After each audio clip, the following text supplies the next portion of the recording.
किसान भाइयों नमस्कार। कृषि समाचारों में आपका स्वागत है। प्रदेश में खरीफ की फसलों के उत्पादन और उत्पादकता में बढ़ोतरी तथा रोग रहित स्वस्थ फसलें उगाने के लिए किसानों को 10.39 लाख क्विंटल प्रमाणित एवं संकर बीजों का वितरण किया जाएगा।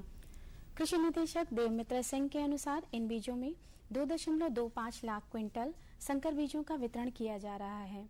प्रमाणित एवं गुणात्मक बीजों की सुनिश्चित प्रजातियों पर 200 से 800 रुपए प्रति क्विंटल अनुदान दिया जा रहा है। संकर बीजों के इस्तेमाल को प्रोत्साहित करने के लिए सरकार इन बीजों पर 50% का अनुदान भी दे रही है। अब मत्स्य पालकों को भी कृषक दुर्घटना का लाभ मिलेगा। मृतक आश्रित को 5 लाख रुपए भी मिलेंगे। मत्स्य विकास निगम के अध्यक्ष डॉक्टर राजपाल कश्यप ने ये जानकारी देते हुए कहा है कि मत्स्य पालन को राज्य सरकार ने कृषि का दर्जा दिया है, इसलिए अब जो लोग मत्स्य पालन से जुड़े हैं उनको ये लाभ मिलेगा। मत्स्य पालकों को तालाबों, पोखरों के पट्टे वरीयता के आधार पर दिए जाएंगे और किसान क्रेडिट कार्ड भी दिए जाएंगे।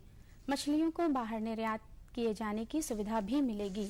बनारस स्थित भारतीय सब्जी अनुसंधान संस्थान यानी IIVR के वैज्ञानिकों की रिसर्च के मुताबिक तीखी मिर्च के कलर से जहां लिपस्टिक तैयार हो सकेगी, वहीं सब्जी की ऐसी प्रजातियां विकसित की जा रही हैं जो बीमारियों से लड़ने में सहायक होंगी। इसके अलावा करेले के चिप्स और पाउडर को बाजार में उतारने की भी तैयारी है, ताकि शुगर पेशेंट को ऑफ सीजन में इसके लिए भटकना न पड़े। धान की अच्छी पैदावार के लिए जरूरी है कि खेत की तैयारी के बाद रुपाई के पहले ही खरपतवार नाशी रसायनों का प्रयोग किया जाए। इससे धान के उत्पादन में बढ़ोतरी के साथ खेतों में उगने वाले अनचाहे खरपतवार नाशी से छुटकारा मिलेगा। खरपतवार नाशी रसायनों पर 50% अनुदान भी है और ये विकास खंडों की राजकीय कृषि रक्षा इकाइयों पर खरपतवार नाशी रसायन पाइराजो सल्फ्यूरॉन इथाइल यानी साथी नाम से मिलेगा। इसके प्रयोग के लिए प्रति एकड़ खेत में 80 ग्राम रसायन पाइराजो सल्फ्यूरान इथाइल 101 को 120 लीटर पानी में मिलाकर खेत में छिड़काव करें। इसके अलावा इतनी ही मात्रा रसायन को 1 लीटर पानी में घोलकर करीब 20 किलो बालू में अच्छी तरह मिलाकर खेत में बुरकाव करें।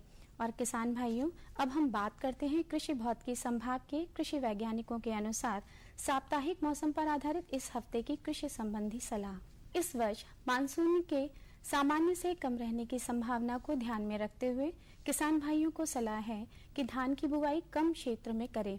जहां सिंचाई की व्यवस्था कम है, वहां धान की जगह अन्य फसलें जिनमें पानी की कम आवश्यकता होती है, जैसे अरहर, बाजरा, ग्वार, दलहनी फसलों आदि का चयन करें। वर्षा की संभावना को ध्यान में रखते हुए किसान भाई इस सप्ताह मक्का की बुवाई शुरू कर सकते हैं।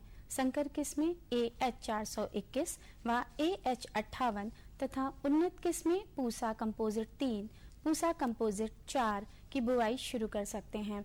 जिन किसान भाइयों की धान की पौधशाला लग गई हो, वे ब्लास्ट तथा भूरा धब्बा रोग के लिए पौधशाला की निगरानी करते रहें तथा लक्षण पाए जाने पर कार्बेंडाजिम 2.0 ग्राम प्रति लीटर पानी घोल बनाकर छिड़काव करें। यह समय चारे के लिए ज्वार की बुवाई के लिए उपयुक्त है, अतः किसान भाई पूसा चरी 9, पूसा चरी 6 या अन्य संकर किस्मों की बुवाई करें। बीज की मात्रा 40 किलोग्राम प्रति हेक्टेयर रखें तथा लोबिया की बुवाई का भी यह उपयुक्त समय है। खेतों को समतल करके एक जुताई करें जिसमें खाद अच्छी तरह मिल जाए तथा हानिकारक कीटों व खरपतवार के बीजों से बचाव हो सके। वर्षा को ध्यान में रखते हुए किसान भाई अपने खेतों में मेड़ों को बनाने का कार्य शीघ्र करें। मेड़ें चौड़ी तथा ऊंची होनी चाहिए। किसान भाई कद्दू वर्गीय सब्जियों में फल मक्खी की निगरानी करते रहें। इसके लिए मिथाइल यूजिनॉल ट्रेप का प्रयोग कर सकते हैं। फल मक्खी के लक्षण पाए जाने पर रोगोर 2 मिलीलीटर को 10 ग्राम चीनी या गुड़ के साथ प्रति लीटर पानी में मिलाकर 50 लीटर प्रति हेक्टेयर की दर से छिड़काव आसमान साफ होने पर करें।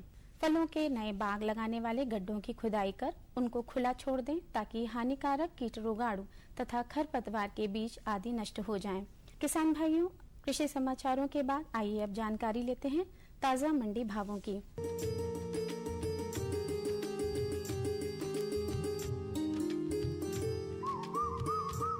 धान लखनऊ मंडी में 1340 रुपए प्रति क्विंटल, सीतापुर में 1310 रुपए, लालगंज में 1325 रुपए और शाहजहांपुर में 1105 रुपए प्रति क्विंटल के हिसाब से बिका। चावल लखनऊ मंडी में 2145 रुपए, सीतापुर में 2035 रुपए, लालगंज में 1950 रुपए और शाहजहांपुर में 2015 रुपए प्रति क्विंटल के हिसाब से बिका।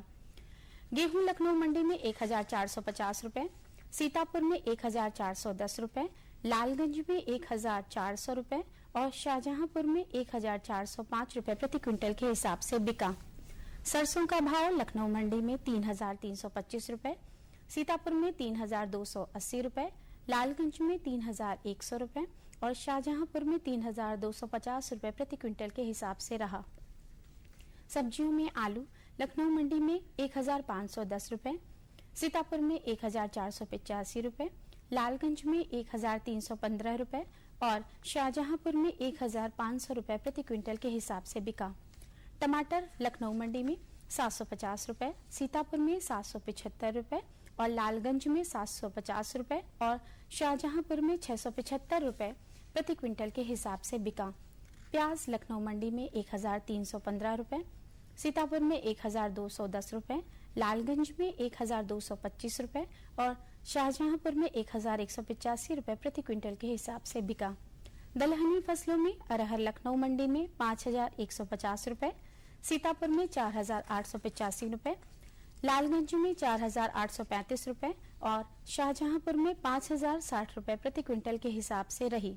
मसूर लखनऊ मंडी में 4840 रुपए, सीतापुर में 4100 रुपए, लालगंज में 4850 रुपए और शाहजहांपुर में 4780 रुपए प्रति क्विंटल के हिसाब से बिका।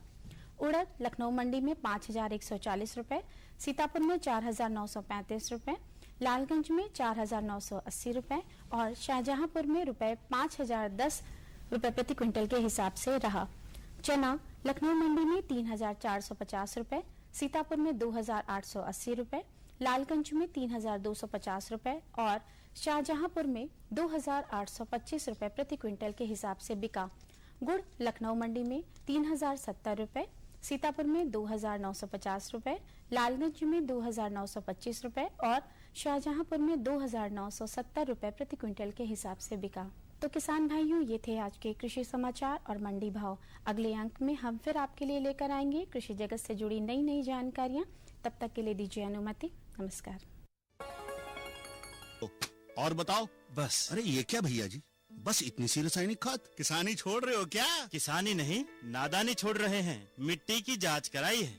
अब तो लालाजी जितनी जरूरत है उतने ही उर्वरक खेत में डालेंगे। हाँ किसान भाई आज ही अपने जिले की नजदीकी भूमि परीक्षण प्रयोगशाला में मिट्टी की जांच जरूर करवाएं और मिट्टी में पोषक तत्व, नमी व पौधे के विकास को देखते हुए केवल जरूरत के अनुसार ही पोषक तत्व डालें। और हाँ, मिट्टी में गंधक, जस्ता, बोरोन जैसे सूक्ष्म पोषक तत्वों का पता लगाना भी न भूलें। उर्वरक और जैविक खाद के सही उपयोग से भूमि का उपजाऊपन बनाए रखें, उत्पादकता बढ़ाएं, खर्चा घटाएं और बहुमूल्य विदेशी मुद्रा बचाने में भी सहयोग दें। और हाँ, धीमी गति से नाइट्रोजन उपलब्ध कराने वाले उर्वरकों जैसे नीम लेपित यूरिया को प्राथमिकता दें और यूरिया का पत्तों पर छिड़काव करें। अरे वाह, तू तो सचमुच समझदार हो गया रे। अधिक जानकारी के लिए संपर्क करें जिला कृषि अधिकारी या किसान कॉल सेंटर। अम्मा खाना दे दो ना।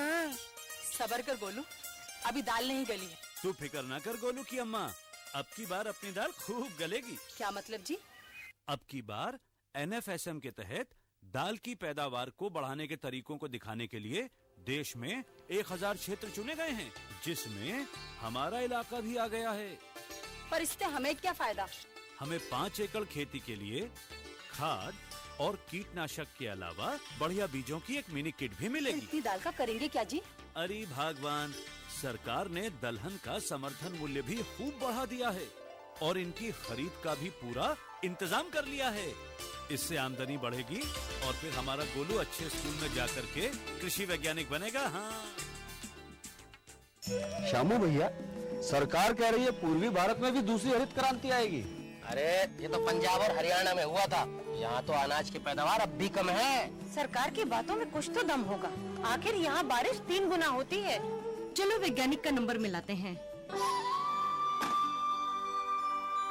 अरे वाह, आ गए। नमस्ते सरपंच जी। हाँ भाई, उपजाऊ जमीन की कीमत को पहचानो जरूरत है सिर्फ सही किस्म और तकनीक अपनाने की। पूर्वी भारत में सरकार कम गहरे नलकूप और बोरवेल के निर्माण के लिए सहायता दे रही है। लेकिन सरकार से और मिलेगा क्या? भरपूर मदद, जमीन की तैयारी से लेकर फसल की कटाई तक तकनीकी सलाह। 1000 हेक्टेयर के सैकड़ों क्षेत्रों में चावल और गेहूं के खास प्रदर्शन भी चल रहे हैं। अरे वाह, फिर तो हमारे खेत भी लहला उठेंगे। क्या ये सपना सच होगा? हाँ जरूर, पूर्वी भारत अब हरित क्रांति का अग्रदूत होगा। आओ हम सब मिलकर कदम बढ़ाएं।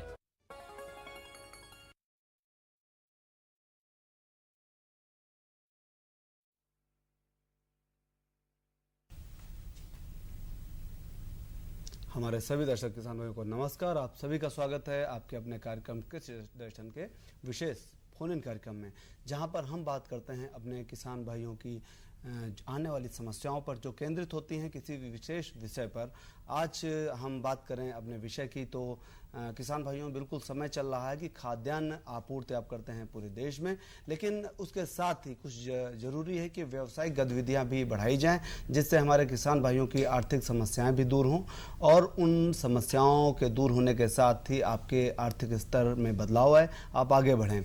और इसके लिए अब समय चल रहा है कि हमारे मत्स्य पालक जो किसान भाई हैं या मछली पालन करना चाहते हैं वो तैयारी शुरू कर दें, क्योंकि बरसात के पहले तैयारियां पूरी करेंगे तो निश्चित तौर पर मत्स्य पालन हम बेहतर कर सकते हैं, अपनी आमदनी बढ़ा सकते हैं। आज हमारा विषय भी यही है। अगर मछली पालन से जुड़ी आपकी कोई भी समस्या है और या आप मछली पालन कर रहे हैं और कोई समस्या आपके सामने आ रही है तो आप उन समस्या को हम तक पहुँचाइए हमारे फ़ोन नंबर पर। नोट करें हमारे फ़ोन नंबर है 0522 228 8698। दूसरा फ़ोन नंबर है 0522 220 5756। टोल फ्री बात करने के लिए आप फ़ोन मिला सकते हैं 1800 180 5233। तो किसान भाइयों आप अपनी समस्याएं पहुंचाइए हमारे फ़ोन नंबर पर और चर्चा का हम विषय आगे बात करें, लेकिन मिलवाते हैं अपने विशेषज्ञ से। उससे पहले आज आपको जानकारी देने के लिए हमारे साथ हैं सहायक निदेशक मत्स्य जनपद लखनऊ श्रीमती सुनीता वर्मा जी। आपका स्वागत है सुनीता जी सभी दर्शक किसान भाइयों की तरफ से। हमारे किसान भाइयों की बहुत सारी समस्याएं आएंगी फ़ोन पर, लेकिन उससे पहले हम जानना चाहेंगे जो शुरुआत करना चाह रहे हैं मछली पालन की, तो बरसात के मौसम से पहले जब शुरुआत हो रही है क्या कार्य कर सकते हैं? देखिए, बारिश का मौसम अब लगभग शुरू हो गया है, तो बारिश के मौसम में जब पानी बरस जाता है और तालाबों में पानी भर जाता है तब हमारे किसान भाई मत्स्य बीज का संचय करते हैं। परंतु उस संचय से पहले उनको तालाब अपना तैयार कर लेना चाहिए, जो कि इस समय उपयुक्त समय है तालाब की तैयारी का। तो तालाब की तैयारी में सबसे पहले आता है कि किसान भाइयों को अपने तालाब की जुताई कर देनी चाहिए और जुताई करके उसको कम से कम हफ्ता 10 दिन छोड़ देना चाहिए मिट्टी, जिससे कि पलट जाए और नीचे की मिट्टी ऊपर आ जाए और 10 दिन वो धूप में सूख जाए, ताकि जो मिट्टी में जीवाणु और बीमारी पैदा करने वाले कीटाणु हो सकते हैं वो धूप से सूख करके ख़त्म हो जाए। तो 10-15 दिन जुताई करने के बाद में जब मिट्टी सूख जाए तो उसमें चूने का छिड़काव उनको करना चाहिए। चूने का छिड़काव जो करना चाहिए वो 250 किलोग्राम चूना 1 हेक्टेयर के तालाब में डालना चाहिए। 250 ग्राम चूना 250 किलोग्राम चूना 1 हेक्टेयर के तालाब में छिड़काव करना चाहिए और चूना डाल करके उनको 1 हफ्ते छोड़ देना चाहिए। उसके बाद में उसमें उनको पानी भरना चाहिए। पानी भरने के समय उनको गोबर की खाद भी डालनी चाहिए, जो कि 10,000 से 15,000 किलोग्राम 1 हेक्टेयर के तालाब में डाली जाती है। तो चूना पहले डाला, उसके 1 हफ्ते बाद गोबर की खाद, फिर उसमें पानी भरना है और पानी भरने के बाद करीब 10 से 15 दिन तालाब को ऐसे ही छोड़ देना है। मतलब पानी भरते ही उसमें तुरंत मत्स्य बीज का संचय नहीं करना है। बिल्कुल हम कैसे तैयारी करें तालाब की विषय पर बात जारी रखेंगे, लेकिन फोन पर है हमारे किसान भाई बाराबंकी से नंशो मिश्रा जी, बात करते हैं। हेलो जी बताएं। हेलो नमस्कार सर, मैं नंदन मिश्रा हूँ बाराबंकी से। जी नमस्कार, बताइए क्या समस्या है आपकी? मैं सर ये जानना चाहता हूँ कि हम 3 प्रकार की मछलियाँ पालते हैं। एक जो मछलियाँ वो पालते हैं जो सबसे नीचे जमीन में रहती है, एक मछली वो रहती है जो बीच में रहती है, एक मछली ऊपर रहती है। मैं ये जानना चाहता हूँ कि कौन सी मछली कितनी उम्र पूरा करने के बाद हमें बेचना चाहिए जिससे हमें भरपूर फायदा मिल सके। जी, तो मैं आपको बताना चाहूँगी कि हर एक किसान भाई को इन 3 रोहू, कतला, नैन 3 प्रकार की जो प्रजातियाँ होती हैं इसका मिला करके उनको अपने तालाब में संचय करना चाहिए। कभी भी एक प्रकार की प्रजाति का संचय तालाब में नहीं करना चाहिए, उससे उतना लाभ उनको नहीं प्राप्त होगा जितना कि तीनों मिलाकर उसको संचय करने में प्राप्त होगा। और ये जो वैरायटी है ये कतला, रोहू और नैन होती है। कतला हमेशा सतह पर होती है, रोहू पानी के बीच में होती है और नैन जो होती है ये तालाब के पेंदी पर होती है। इनका स्वभाव ऐसा है कि जो सतह वाली मछली है वो हमेशा सतह पर उपलब्ध भोजन का ग्रहण करेगी, जो रोहू है वो बीच के भोजन का ग्रहण करेगी और नैन मछली हमेशा तालाब के पेंदी में जो भोजन उपलब्ध है उसको खाती है। तो जो हमारे तालाब में 3 लेयर मानी गई है, सतह पर, बीच में और नीचे, तो तीनों लेयर में जो भोजन उपलब्ध है तो मछली उस पूरे भोजन का पूरा उपयोग करती है और उस सीमित क्षेत्रफल से हमें ज़्यादा उत्पादन प्राप्त होता है। और जो ये रेशियो है कि किस रेशियो में उसका आप संचय करेंगे, तो वो 40-30-30 का रेशियो है। जैसे अगर आप 100 बच्चे डाल रहे हैं तो 40 कतला, 30 रोहू और 30 नैन, 40-30-30 का हम अनुपात बना लें। जी जी जी, कतला, रोहू और नैन का संचय किया जाता है। बिल्कुल, हाँ, जवाब मिल गया होगा हमारे किसान भाई को कि क्या कर सकते हैं। तो बात चल रही थी कि तालाब की तैयारी के समय में चूना और गोबर की हम खाद का, गोबर का इस्तेमाल करें। इसके बाद फिर क्या उसमें पानी, फिर खाद डालने के बाद हम उसमें तालाब में पानी भर देते हैं और उसको करीब 10 से 15 दिन छोड़ देते हैं।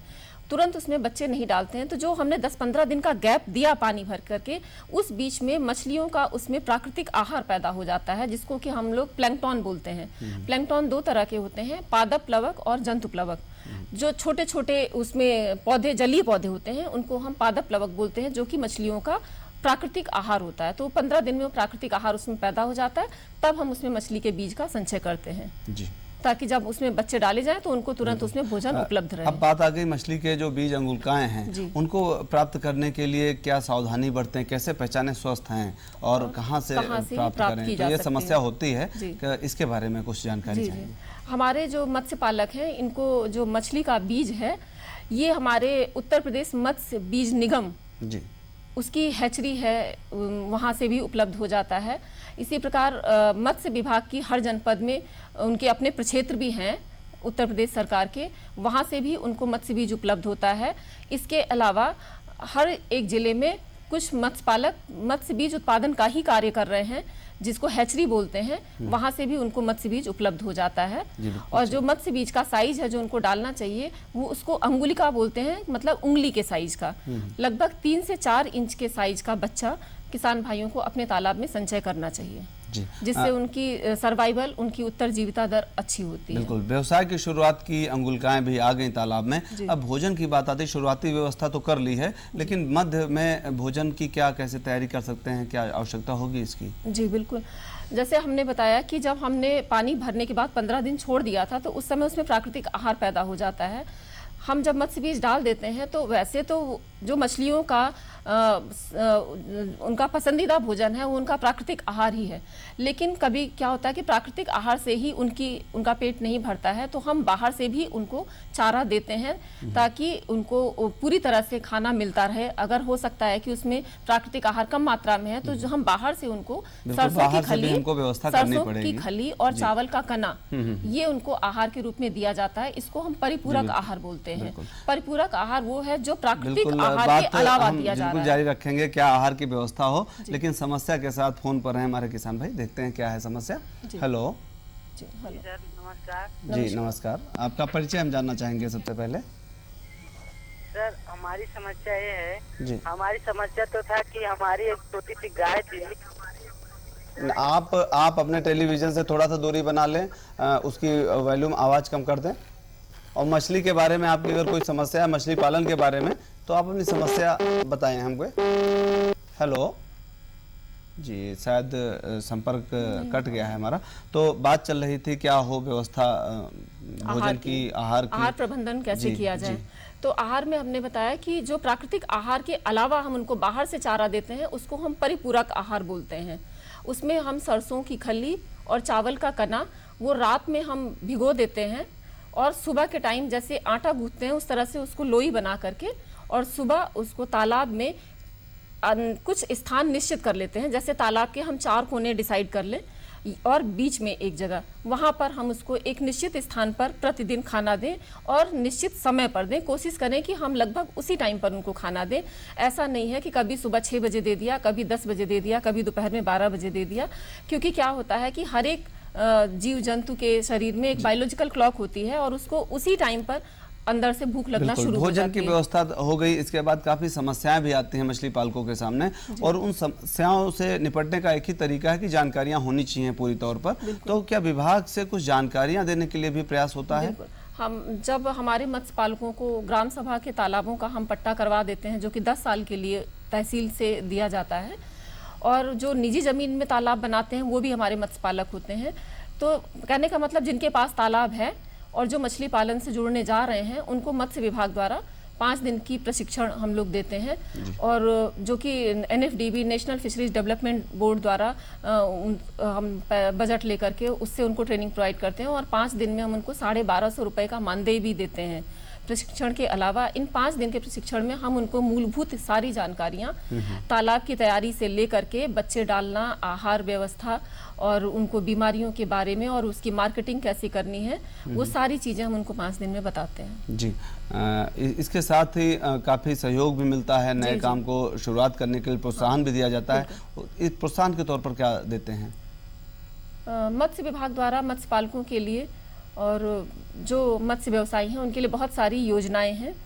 जैसे पहले तो मछुआ समुदाय के लोगों के लिए हम लोग पट्टा ही है सबसे पहले कि ग्राम सभा में जो तालाब है वो मछुआ समुदाय के लोगों के लिए 10 साल के लिए पट्टे पर दिया जाता है। 0.2 से 2 हेक्टेयर 0.2 से 2 हेक्टेयर तक के तालाब एक व्यक्ति को अकेले दिया जाता है, और यदि कोई तालाब 2 हेक्टेयर से बड़ा है तो वो मत्स्यजीवी सहकारी समितियों को 10 साल के लिए पट्टे पर दिया जाता है। जो प्रशिक्षण की बात हुई अभी, क्या इसके लिए हमारे किसान भाइयों को कुछ शुल्क भी जमा करना होगा? नहीं, ये निःशुल्क है, उनको उनसे कोई फीस नहीं ली जाती है, उनको हम लोग उल्टा मानदेय देते हैं 5 दिन का 1250 रुपए। जी, तो पट्टा के साथ और व्यवसाय जो गतिविधियां होंगी, क्या उन पर भी कुछ अनुदान या सहयोग रहता है? हाँ, उनको हम लोग बहुत सारी सुविधाएं देते हैं। जैसे तालाब जब उनका पट्टे पर हो गया तो ट्रेनिंग के साथ साथ में यदि उनको अपने तालाब में कुछ सुधार कराना है, जैसे किसी तरफ का उनका बंधा कटा फटा है या उनको बंधा ऊंचा करने की जरूरत है, तो हम तालाब के निर्माण के लिए और उसमें पानी भरने, बच्चे डालने के लिए कुल 1 हेक्टेयर के तालाब के 1.25 लाख रुपए हम लोग लोन कराते हैं, जिसपे सामान्य जाति के लोगों को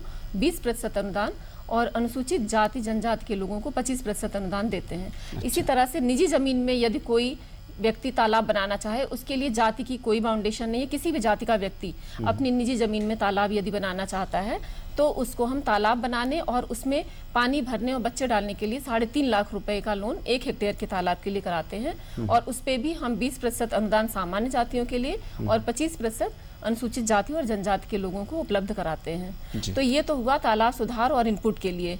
इसी तरह से उनके मिट्टी पानी की निःशुल्क जांच मत्स्य विभाग द्वारा की जाती है, जो कि हर सीजन में हर मत्स्य पालक को बच्चे डालने के पहले उनको करा लेना जरूरी होता है। इसी तरह से एक योजना मछुआ दुर्घटना बीमा योजना चल रही है, और ये उन सभी मत्स्य व्यवसायियों के लिए और मत्स्य पालकों के लिए है जो मत्स्य व्यवसाय से किसी भी प्रकार से जुड़े हों, चाहे वो मत्स्य पालन का काम कर रहे हों या वो मछली बेचने का काम कर रहे हों कि थोक मंडी से ला करके और उसको फुटकर में बेच रहे हैं, या वो जाल बना करके बेच रहे हैं, तो वो सभी लोग मत्स्य व्यवसायी हुए। उन मत्स्य व्यवसायियों के लिए हम लोग मछुआ दुर्घटना बीमा योजना चला रहे हैं, जिसमें उनको कोई प्रीमियम मत्स्य व्यवसायी को नहीं देना, उसका प्रीमियम मत्स्य विभाग द्वारा दिया जा रहा है, और उसमें 1 लाख रुपए तक का बीमा हम लोग करते हैं। यदि उनकी किसी दुर्घटना में मृत्यु हो जाती है तो उसके वारिस को 1 लाख रुपए। बिल्कुल, योजनाओं पर बात करते रहेंगे, लेकिन इलाहाबाद से किसान भाई हैं फोन पर। हेलो। हाँ सर जी, क्या आपकी समस्या है मछली पालन से जुड़ी हुई? हाँ सर, ये समस्या है कि जैसे कि हम ये जानना चाहते हैं कि सर, जैसे कि जो मछलियों को हम इस समय पानी कैसे दें, मतलब कि नया पानी इस समय दे सकते हैं क्योंकि बारिश कुछ दिनों में बारिश आ सकती है, इसलिए हम नया पानी दें या नहीं? बिल्कुल, पानी भरने की बात है कि बरसात आने वाली है, क्या नया पानी दिया जाए या बरसात का इंतजार किया जाए, क्या कर सकते हैं? नहीं, अभी तो आप मतलब बरसात का इंतजार थोड़ा कर सकते हैं, क्योंकि अभी मछली के बच्चे भी उतना उपलब्ध नहीं है। जो मछली बीज का संचय का उपयुक्त टाइम है वो लगभग 15 जुलाई से बाद में शुरू होता है। तो अगर आपके पास पानी की सुविधा है, जैसे अगर यदि आपका तालाब नहर के किनारे है तो आप भर सकते हैं, बोरिंग है तो भी आप भर करके बच्चे डाल सकते हैं, बच्चे मिलने शुरू भी हो गए हैं। लेकिन अगर कोई सुविधा नहीं है तो आप पानी का इंतजार बारिश का कर सकते हैं। मतलब समय तो आ ही गया है कि आप पानी भर के छोड़ सकते हैं 15-20 दिन के लिए, तब तक आपको मछली के बच्चे उपलब्ध होने शुरू हो जाएंगे। जी, मछली पालकों मछुआरों को खास तौर पर बीमा की सुविधा के साथ ही क्या और भी कोई सुविधा ऐसी विभाग द्वारा? जी जी, जैसे मछुआ समुदाय के लोगों के लिए हम लोग मछुआ आवास बनाते हैं, जो कि अभी तक इंदिरा आवास के तर्ज पर था। जो इंदिरा आवास में जितने धनराशि मिलती थी उतने ही मछुआ समुदाय के लोगों को मिलती थी, और इसमें हम लोग मछुआ बाहुल्य गाँव को चयनित करते हैं और कम से कम 10 आवास एक गाँव में हम लोग बनवाते हैं इंदिरा आवास के पैटर्न पर। जी जी, तो ये मछुआ समुदाय के लोगों के लिए है। इसी तरह से और भी योजनाएं हैं, जैसे मोबाइल फिश पार्लर कुछ जनपदों में चल रही है। इसमें हम लोग जैसे चलता फिरता रेस्टोरेंट इसको मान सकते हैं। इसमें जो 18 से 45 साल के शिक्षित बेरोजगार नवयुवक हैं उनको वरीयता पर चयनित किया जाता है ताकि उनको रोजगार मिल सके, और उसमें हम लोग उनको टाटा की जो एस मॉडल गाड़ी है वो हम लोग उपलब्ध कराते हैं, जिसकी कीमत 5.5 लाख रुपए लगाई गई है। उसमें हम लोग वैन खरीदवाते हैं और जो उसका पीछे का पोर्शन है उसको हम लोग कुकिंग काउंटर वगैरह बना के उसको फैब्रिकेट करके एक रेस्टोरेंट का रूप देते हैं। तो वो अपने शहर में जिस जगह पर उन्हें लगता है कि पब्लिक इकट्ठी हो रही है वहाँ पर वो शाम के टाइम 5 से 6 बजे से लेकर रात के 10 बजे तक मछली के व्यंजन बना करके बेच यानी कि मछली पालन के साथ ही, और इसमें हम 50% अनुदान दे रहे हैं, मतलब 5.5 लाख रुपए में 2.25 लाख रुपए मत्स्य विभाग द्वारा दिया जा रहा है और 2.25 लाख लाभार्थी को लगा। प्रसंस्करण की दिशा में बहुत ही सराहनीय कदम है। इसके साथ ही जैसा कि अभी फोन आया, हमारा ध्यान जाता है जो हमारे मछली पालन कर रहे हैं काफी समय से किसान भाई, सावधानी के तौर पर इस समय बदलते मौसम में क्या कर सकते हैं? अभी तो जैसे मत्स्य संचय का टाइम है, लेकिन जैसे हमने बताया कि तालाब की तैयारी के समय मैंने चूने का प्रयोग बताया था। तो ये चूने का जो प्रयोग है ये इसलिए बताया गया था कि ये बीमारियों से, मछली को बीमारियों से बचाता है, और मछली में बीमारी यदि लगती है तो एकदम से बहुत तेज फैलती है, क्योंकि पानी के कांटेक्ट में सारी मछलियां हैं और एक में फैलते ही बीमारी पूरे स्टॉक में फैल जाती है। और ये बीमारी का सीजन ज़्यादातर जाड़े की शुरुआत में बीमारी फैलती है, अभी तो नहीं फैलती लेकिन जाड़े के टाइम में फैलती है। तो यदि किसान भाई उसमें चूने का प्रयोग तालाब बनाते समय और तालाब की तैयारी के समय करते हैं, जो कि 250 किलोग्राम चूना उन्हें इस्तेमाल करना है 1 हेक्टेयर के तालाब में, यदि वो उन्होंने इसका इस्तेमाल किया है तो जो चूना है ये पानी के पीएच को मेंटेन रखता है, जिससे कि जो है उसमें बीमारियों को रोका जा सकता है। जी जी, इसके साथ ही फिर बात आती है कि जो रोग बीमारियां आपने बताई उनका समय क्या होगा और क्या सुधार के लिए बातें ध्यान में रख सकते हैं, सारांश में हम जानना चाहेंगे। उसमें समय हमने बताया कि जाड़े में ही इसकी शुरुआत होती है, और यदि शुरुआत हो ही गई है, मान लीजिए इन्होंने चूने का इस्तेमाल नहीं किया और जब बीमारी की शुरुआत हो गई तो फिर बीमारियों के लक्षण को देखते हुए उसके उपचार भी अलग-अलग उपचार की बात कर सकते हैं। देखिए हमारे किसान भाई भी परिचित हैं, कार्यक्रम समय से बंधा हुआ है, लेकिन बहुत ही महत्वपूर्ण जानकारियां रही मछली पालन की दिशा में। आपने हमारे किसान भाइयों की समस्याओं का समाधान किया, इसके लिए आपका बहुत बहुत धन्यवाद। और किसान भाइयों, आपने भी अपने प्रश्न रुचि के साथ हम तक पहुंचाए, आपको उनका जवाब भी मिला। अब हम आपसे अनुमति चाहेंगे, अगले बृहस्पतिवार तक नए विषय के साथ फिर होगी भेंट, तब तक दीजिए अनुमति। नमस्कार।